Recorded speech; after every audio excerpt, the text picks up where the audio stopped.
So one of the projects I've done with parents on the first day of school is based on the book called The Kissing Hand by Audrey Penn. And in this book, the little raccoon is going off to his first day of school, and he's very worried and sad and nervous and goes through all those feelings our kindergartners feel. And I had the parents trace their hand on a piece of paper, and we put it up on our kissing hand wall so that whenever the students feel that they're missing home, they can go up and find their mom or dad's hand and remind themselves that they're just a few hours away from seeing them again. So some things that parents can do to prepare their children for kindergarten is to really focus on the self-care skills. It may not seem like that big of a deal, but when you're a teacher in a class of over 20 kids, having students who can zip up their own coats, put on their own gloves, unzip and zip back up their lunch boxes, making sure that kids can blow their own nose, sneeze into their elbow, helps to not spread the germs that are sometimes very prevalent in the kindergarten classrooms. Read, learn, and do math equations. No, and you have to do writing. You have to do writing and my tooth is lost. Another thing we encourage in kindergarten is to make sure that children are helping each other. It's another way for them to build friendships and to show that they can solve problems together as a community without an adult always there. That's a good question. How did you make all new friends? He said hi. I just said hi and then said, what's your name?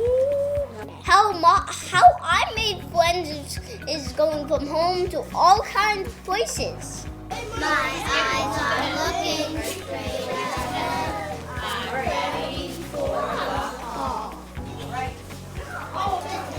Learning how to handle the routines of the classroom, they're learning how to access the materials on their own, but all the while they're also building their identities as students and as learners, as writers, readers, mathematicians. You can be nervous at the beginning of the year, but you don't have to be nervous at in the middle or at the end of the year.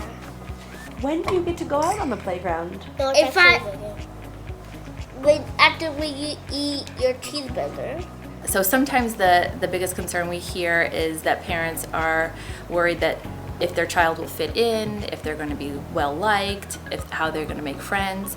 And we do a lot of things purposefully in kindergarten to cultivate that, because those skills aren't just natural for children. One of the things is to be able to celebrate the uniqueness that each child brings and all of their unique qualities inside and out. And we do a lot of things through self-portraits. We share stories about our families and about our likes and dislikes, and we make connections. I like about kindergarten because we get to meet new friends. First you do arrival, and then you do morning reading, and then word study, and then you do and then you go to the bathroom, and then you do reader's workshop, and then read aloud, then math workshop, and then lunch, then you go to recess, and then you go to the bathroom again, and then you do PE, and then you do snack and mindfulness, and then you have choice time, and then you go back home. Another concern that many caregivers have about children going to kindergarten for the first time is how they're going to get to kindergarten and safely get back from kindergarten. And so children who ride the bus, all the schools actually have very explicit lessons on how students enter the bus, line up for the bus, wait for the bus, where they sit on the bus. Oftentimes the bus drivers will have kindergarten students sit in the front of the bus so it's less overwhelming. And within a couple of weeks the kids have those routines down pat. Don't worry, school will be fun. I like school. I love school. And then we go from A to Z, but what goes from Z to A? Zebra. Oh, that's good.